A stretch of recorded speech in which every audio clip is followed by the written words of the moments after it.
Reading from the beginning of the book of Genesis.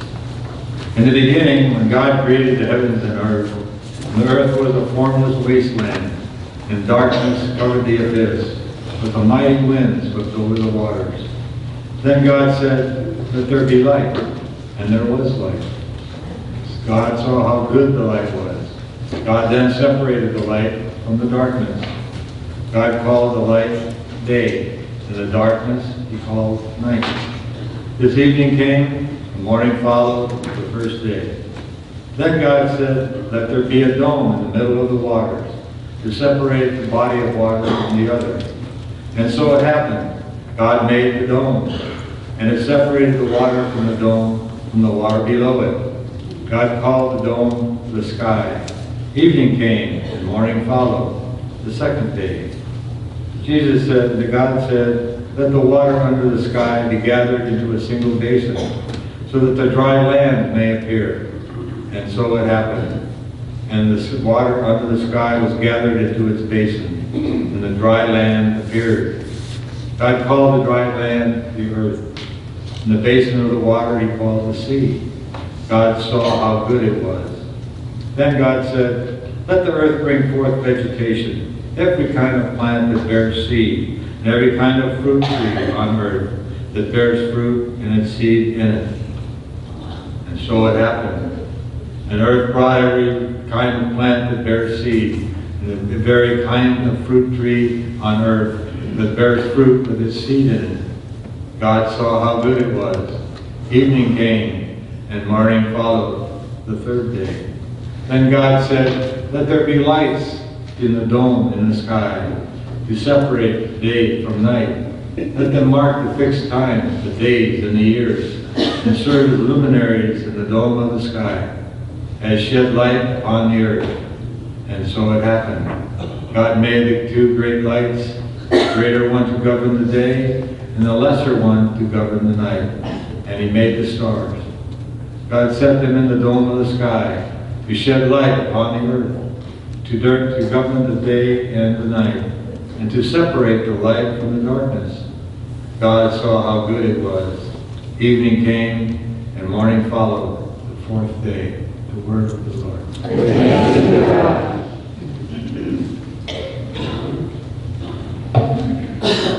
Responsorial Psalm. May the Lord be glad in his works. May the Lord be glad in his works. Bless, O Lord, my soul. O Lord, my God, you are great indeed. You are clothed with majesty and glory, robed in light as with a cloak. May the Lord be glad in his works. You fixed the earth upon its foundation, not to be moved forever. With the ocean as with a garment, you covered it. Above the mountains, the water stood. May the Lord be glad in his works. You sent forth springs into watercourses that wind among the mountains. Behind them the birds of heaven dwell. From among the branches they send forth their song. May the Lord be glad in his works. How manifold are your works, O Lord! In wisdom you have brought them all. The earth is full of your creatures. Bless the Lord, O my soul. Hallelujah. May the Lord be glad in his works. Hallelujah.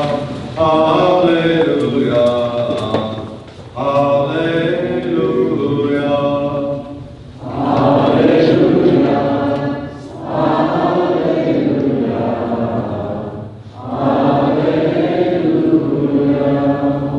Jesus preached the gospel of the kingdom and cured every disease among the people. Hallelujah. Hallelujah. Hallelujah.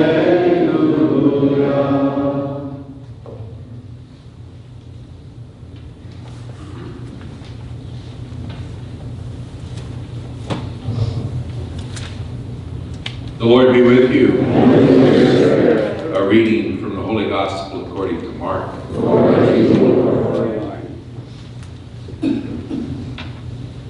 After making the crossing to the other side of the sea, Jesus and his disciples came to the land of Gennesaret and tied up there. As they were leaving the boat, people immediately recognized him. They scurried about the surrounding country and began to bring in the sick on mats to wherever they heard he was. Whatever villages or towns or countryside he entered, they laid the sick in the marketplaces and begged him that they might touch only the tassel on his cloak.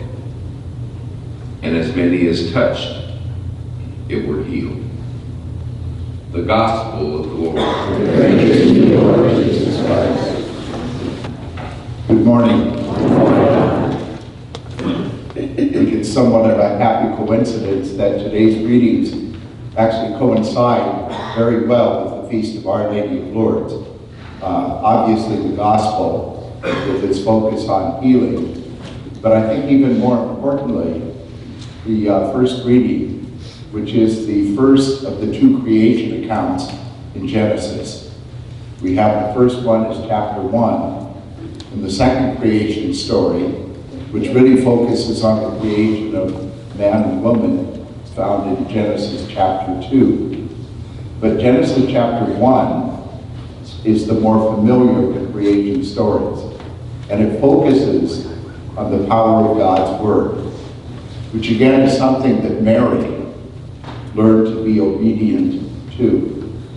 And over again, we hear in Genesis chapter 1, God said, "Let there be." And so it was. Over and over and over. God speaks, and when God speaks a creative word. And we're also told that creative word creates a world that we were told twice today was good. And when God finishes creation, God will say, "Very good." So God's word is creative, it's powerful, and it leads to goodness. When you get to the second creation, I don't mean in Genesis, I mean God's recreation of us in Jesus. Think how John describes it. In the beginning was the Word, and the Word was with God, and the Word was God. And the Word became flesh and dwelt among us. God's Word is creative, powerful, and brings goodness. Well, let's go back to Mary again for a second. Think of the Annunciation and her great response. "Let it be done unto me according to your word." According to your word. And because she was obedient to that word, she could give birth to Jesus. Now think again for a moment to yesterday's gospel. Peter, when Jesus says, "Take your boats out to the deep water, cast your net," Peter says, "No offense, Lord, but I'm the fisherman, you're not. I'm the fisherman, you're not. We have worked hard all night long and caught nothing. But at your word, I will lower the net." And he got this miraculous catch of fish. There's power in God's word. Why in the heck do we resist it so much? Why? I resist it. I'm assuming you resist it. And I've had to learn, like Mary, like Peter, to trust that word. How do I learn to find the power and goodness in forgiveness until I forgive when I don't want to? How do I find the power in the word of loving my enemy when I don't want to? Until I extend that, until I trust that word. God's word is good, powerful, created, meant to be followed. Mary did. I'm learning, and hopefully you are too.